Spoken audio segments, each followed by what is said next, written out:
নমস্কার। যুক্তি তর্ক সঙ্গে অর্কয়ে আপনাদের স্বাগত। আপনাদের সঙ্গে আমি অর্কপ্রভ সরকার। মার্কো রুবিও, যিনি ট্রাম্প প্রশাসনের বিদেশ সচিব হবেন, মাইক ওয়ালজ, যিনি ট্রাম্প প্রশাসনের জাতীয় নিরাপত্তা উপদেষ্টা হবেন, তুলসী গাবার্ড, যিনি ট্রাম্প প্রশাসনের ডিরেক্টর ইন্টেলিজেন্স হবেন, কাশ প্যাটেল, যিনি FBI এর ডিরেক্টর হবেন ট্রাম্পের জমানায়, বিবেক রামস্বামী, যিনি ইলন মাস্কের সঙ্গে ট্রাম্প প্রশাসনকে অ্যাডভাইস দেবেন। এরা সবাই হচ্ছে ভারত বন্ধু, ঘোষিত চীন বিরোধী এবং র্যাডিক্যাল ইসলামের ভয়ঙ্কর বিরোধী। এদের মধ্যে তুলসী গাবার্ড, তিনি হচ্ছেন প্র্যাকটিসিং হিন্দু।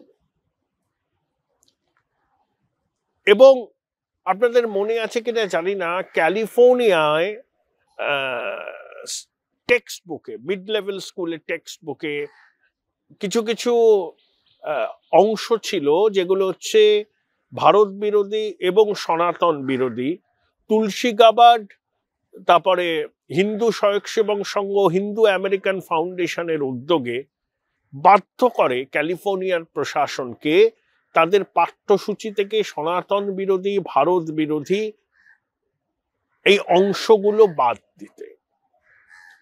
তিনি নরেন্দ্র মোদীর আমন্ত্রণে 2014 সালে ভারতে এসেছিলেন। তিনি প্র্যাকটিসিং হিন্দু, ঘোষিত ভারতপন্থী, চীন বিরোধী এবং র্যাডিক্যাল ইসলামের বারন্ত যাতে না হয় সেই জন্য বদ্ধপরিকর। তিনি এরদোগানকে মেগালোম্যানিয়াক বলেন। পাকিস্তান যে আমেরিকার ক্ষতি করে, পাকিস্তানের সঙ্গে যে কোনো রকম সম্পর্ক রাখা উচিত নয় মার্কিন প্রশাসনের, সেই বিষয় নিয়ে সদা সরব। এবং তিনি একজন মোদিজির অনুরাগী এবং মোদিজিও তার সঙ্গে দীর্ঘদিন ধরে সুসম্পর্ক রেখেছেন। তুলসী মার্কিন কংগ্রেসে ছিলেন। 2022 সালে ডেমোক্র্যাটদের থেকে সরে এসে রিপাবলিকানদের সঙ্গে যুক্ত হন, ট্রাম্পের সমর্থনে প্রচার পর্যন্ত করেছিলেন। ন্যাশনাল ইন্টেলিজেন্সের ডিরেক্টর, মানে 18টা এজেন্সির আন্ডারে পড়ে। এটা 2004 সালে তৈরি করা হয় দপ্তরটা, 9/11 পরবর্তীকালে। অত্যন্ত গুরুত্বপূর্ণ বিষয়। তবে আমেরিকার কিছু ডিপ স্টেট আছে, তারা বলতে পারেন যে তুলসীকে সমস্ত আসপেক্টটাই মাথায় রাখতে হবে।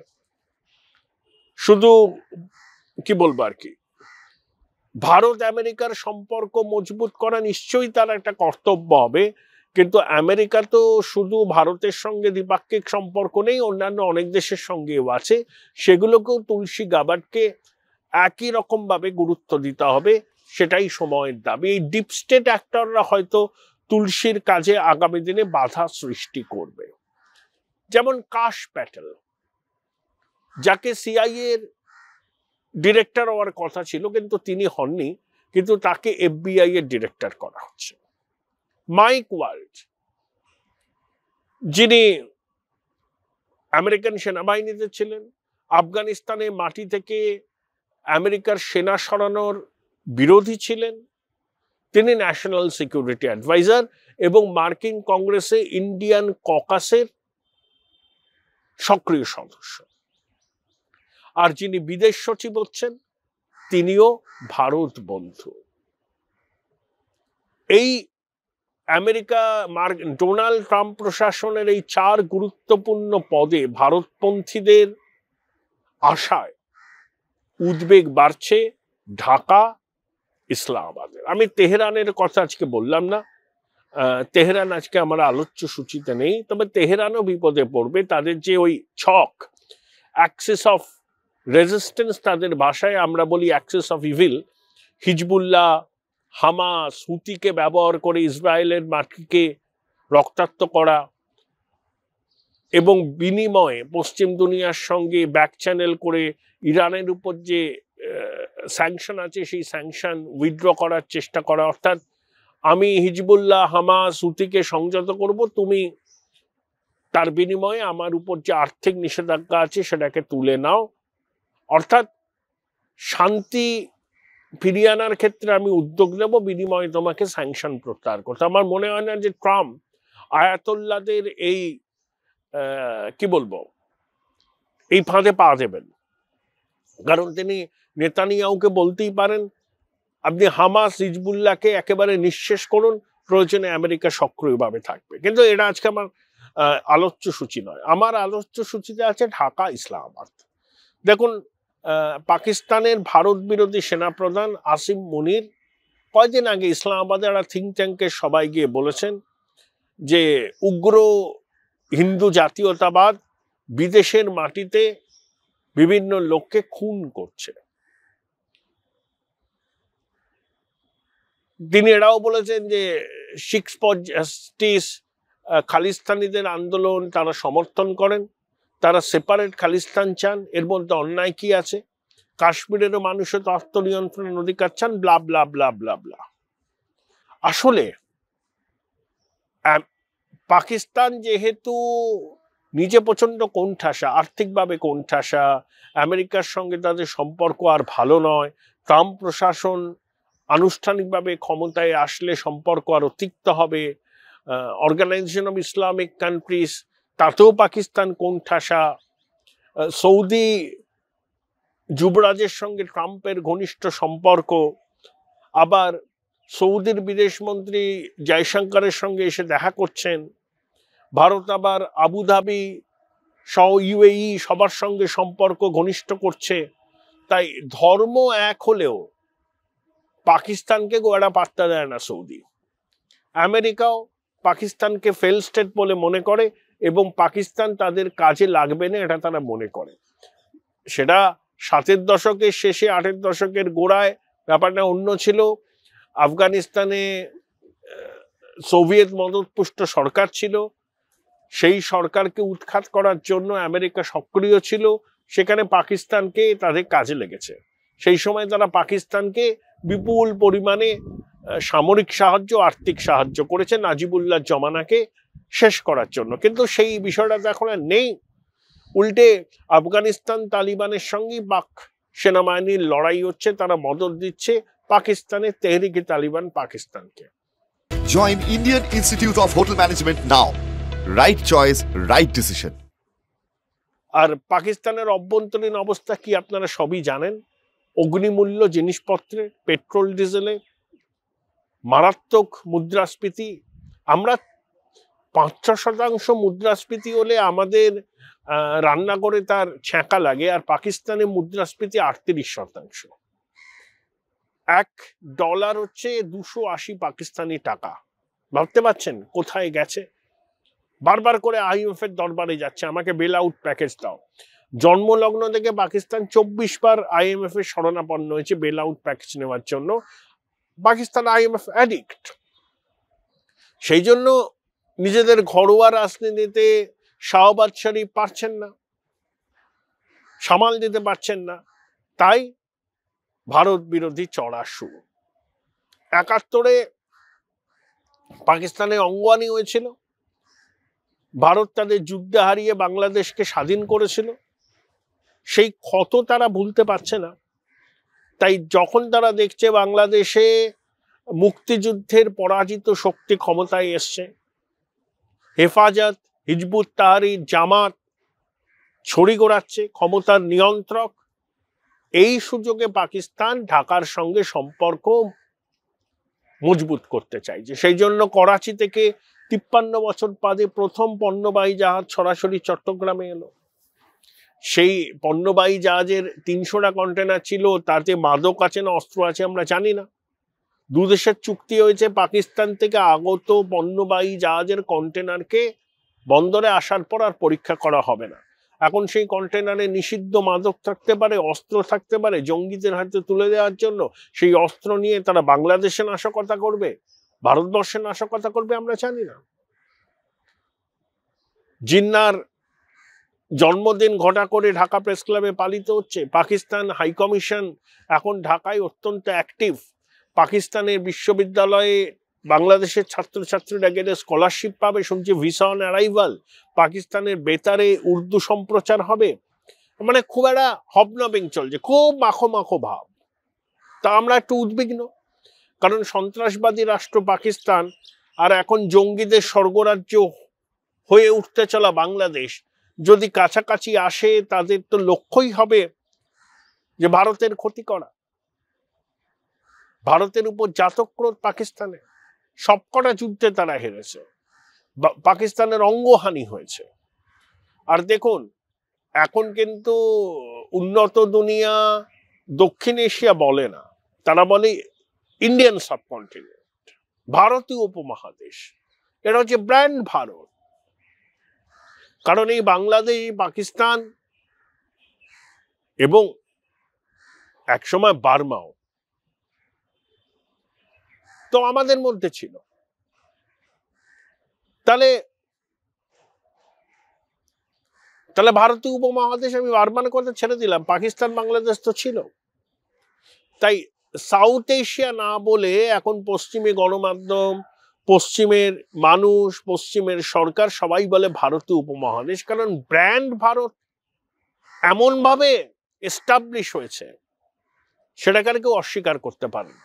আপনি লন্ডনে যান, প্যারিসে যান, আমেরিকায় যান, ভারতীয় রেস্তোরাঁ দেখবেন তার অনেকের মালিক কিন্তু আবার বাংলাদেশি বা পাকিস্তানি, কিন্তু লেখা আছে গ্লো সাইন বোর্ডে ভারতীয় রেস্তোরাঁ, ইন্ডিয়ান ফুড, অর্থাৎ ব্র্যান্ড ভারত।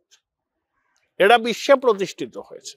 এটা কি পাকিস্তান ভালোভাবে মানতে পারে? বাংলাদেশ মানতে পারে? যতদিন শেখ হাসিনা ছিলেন, তিনি পাকিস্তানের বিপদ বুঝেছিলেন, তিনি বৃহৎ প্রতিবেশী ভারতের সঙ্গে সম্পর্ক মজবুত করেছিলেন, সফল হয়েছিলেন। তার আমলে বাংলাদেশের মাটি থেকে জঙ্গি ঘাঁটি সরাতে তিনি উদ্যোগে নিয়েছিলেন, অনেকটা সফল হয়েছিলেন, পুরোপুরি হননি। আবার তিনি হেফাজতে ইসলামকে সঙ্গে রাখার জন্য বাংলাদেশের পাঠ্যসূচিতে পরিবর্তন করেছিলেন, রবীন্দ্রনাথকে বাদ দিয়েছিলেন, এরকমও হয়েছে। তিনি মৌলবাদীদের সন্তুষ্ট করার জন্য মডেল মসজিদের জন্য অর্থ বরাদ্দ করেছিলেন, ওয়াজ মাহফিলকে প্রশ্রয় দিয়েছিলেন। তার থেকেই ফ্র্যাঙ্কেনস্টাইন তৈরি হয়েছে, তার জন্যই শেখ হাসিনার জমানার পতন হয়েছে, তাকে দেশ ছাড়তে হয়েছে। কিন্তু তা সত্ত্বেও 2009 থেকে 2024 হাসিনা জমানায় বাংলাদেশের মাটি থেকে ভারত বিরোধী জঙ্গি কার্যকলাপকে সরকারিভাবে কোনো উৎসাহ দেওয়া হয়নি। এবার পরিস্থিতি বদলেছে, কারণ যারা বাংলাদেশে ক্ষমতায় তারা পাকিস্তানের দোসর, তারা ভারতকে প্রতিপক্ষ বলে মনে করে, শত্রু দেশ বলে মনে করে, এবং অন্তর্বর্তী সরকারের বিভিন্ন প্রধানের গলাতে সেই ভারত বিরোধিতার সুর। আর ইউনূস ছিলেন ক্লিন্টন দম্পতির কোলের ছেলে, রিপাবলিকানদের সঙ্গে তার সম্পর্ক মজবুত ছিল না। ডোনাল্ড ট্রাম্প দুটো টুইট করেছেন, একটা দিওয়ালির পরে করেছিলেন বাংলাদেশের ধর্মীয় সংখ্যালঘুদের নির্যাতন নিয়ে, বলেছিলেন যে তিনি ক্ষমতায় থাকলে এগুলো হতে দিতেন না। 10ই নভেম্বর নূর হোসেন শহীদ দিবস, সেখানে বাংলাদেশের কিছু মানুষ হতে পারে তারা আওয়ামী লীগের সমর্থক, ট্রাম্প আমেরিকার প্রেসিডেন্ট নির্বাচনে জেতায়, ট্রাম্পের ছবি নিয়ে তারা রাস্তায় বেরিয়েছিলেন। তাদের উপর বাংলাদেশের সেনা পুলিশ যে অত্যাচার করেছে সেই ছবি ট্রাম্পের কাছে গেছেন। তিনি বলছেন হাসিনার অবর্তমানে কি হচ্ছে, কোন পথে বাংলাদেশ ইত্যাদি। আর ট্রাম্পের যে প্রশাসন আনুষ্ঠানিকভাবে 20শে জানুয়ারির পর দায়িত্ব নিচ্ছে, তাদের মধ্যে ভারতপন্থীদের সংখ্যা বেশি, বিভিন্ন কি পজিশনে, national security adviser, director national intelligence, বিদেশ সচিব, FBI এর মহানির্দেশক, এবং এরা ঘোষিতভাবে চীনের বিরোধী, র্যাডিক্যাল ইসলামের বিরোধী। তাহলে ট্রাম্পের নতুন অ্যাডমিনিস্ট্রেশন ঘুম ছুটিয়ে দিয়েছে ঢাকা ইসলামাবাদের সঙ্গে তো আমেরিকার সম্পর্ক আর মজবুত নয়। আর ইউনূস অন্তর্বর্তী সরকারের প্রধান হওয়ায় রিপাবলিকান অ্যাডমিনিস্ট্রেশনের সঙ্গে সম্পর্ক কোনো অবস্থাতেই মজবুত হবে না।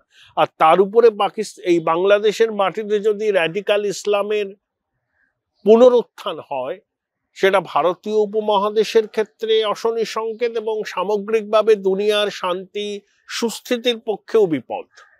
তাই কোনো অবস্থাতেই মার্কিন প্রশাসন ইসলামাবাদ আর ঢাকাকে রেয়াত করবেন এবং তারা ভারতীয় উপমহাদেশে তাদের কি নীতি হবে সেটা প্রধানমন্ত্রী নরেন্দ্র মোদীর সঙ্গে আলোচনা করেই ঠিক করবেন। হতে পারে যে নরেন্দ্র মোদী তার যে মতামত দেবেন ডোনাল্ড ট্রাম্পকে, হয়তো দিয়েছেন, আগামী দিনে আরো দেবেন, যে দক্ষিণ এই ভারতীয় উপমহাদেশের পরিস্থিতি নিয়ে, তখন সেই পথটাই হয়তো ট্রাম্প অনুসরণ করবেন। কারণ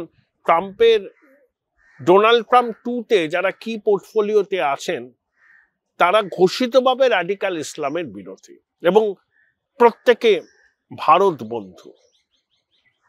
অর্থাৎ ডেমোক্র্যাটরা থাকলে ইউনূসের প্রশাসন যে লিভারেজটা পেত সেটা কিন্তু এবার পাবে না, এটা নিয়ে কোনো সন্দেহের অবকাশ নেই। আর ইউনূস প্রশাসন কোর্স কারেকশন করার রাস্তায় হাঁটছে না। আমরা 90,000 টন চাল পাঠালাম, আলু পাঠাচ্ছি, পেঁয়াজ পাঠাচ্ছি, নেপাল ভারত বাংলাদেশের মধ্যে দিয়ে বিদ্যুৎ সরবরাহ হচ্ছে, ভারতীয় গ্রিড ব্যবহার করে নেপাল থেকে বাংলাদেশ বিদ্যুৎ নিচ্ছে। তাও আসিফ নজরুল জঙ্গিদের ধর্মপিতা বলছেন যে ভারতের মতো প্রতিবেশী থাকলে আর শত্রুর দরকার হয় না। ভারত নাকি বাংলাদেশে অস্থিরতা সৃষ্টি করছে, শেখ হাসিনা নাকি বাংলাদেশ বিরোধী বিবৃতি দিচ্ছেন। শেখ হাসিনা কোথায় দিয়েছেন? তিনি টেলিফোনে কিছু কথা বলেছেন, সেগুলো ভাইরাল হয়েছে, আর কিছু বলেননি। আর শেখ হাসিনা ভারতের বন্ধু ছিলেন, তার এই ভারতে থাকা নিয়ে ভারতের সবকটি রাজনৈতিক দলের মধ্যে ঐক্যমত্য হয়েছে, হাসিনা যতদিন চাইবেন ততদিন এখানে থাকবেন, এ নিয়ে কোনো সন্দেহের অবকাশ নেই। নিরাপত্তার কারণে তার বাসস্থান গোপন রাখা হয়েছে, তবে তিনি টেলিফোনে কথা বলছেন, এই দেশে তার প্রচুর বন্ধু বান্ধব আছে, তাদের সঙ্গে দেখা করছেন। কিন্তু যারা বেআইনিভাবে বাংলাদেশ ছেড়ে ভারতে এসছেন, সে আওয়ামী লীগের নেতা হোক, তাদের সাথে তিনি কথা বলছেন না। হতে পারে বাংলাদেশ গভর্নমেন্ট ইন এক্সাইল তৈরি হবে, এবং হতে পারে, আমি জানি না, কিন্তু শেখ হাসিনা কতদিন ভারতে থাকবেন সেটা একান্তভাবে তার উপর নির্ভর করছে। ইন্টারপোলে বলেছেই বলে আসিফ নজরুল বললেন হাসিনাকে প্রত্যার্পণ করার, ওগুলো প্লেইং টু দ্য গ্যালারি। 100 দিন পেরিয়ে গেল বাংলাদেশ সরকারে, সেখানে আলুর কেজি 75 টাকা, চালের কেজি 60 টাকা। আলুর কেজির দাম চালের কেজির থেকে বেশি, ভাবুন।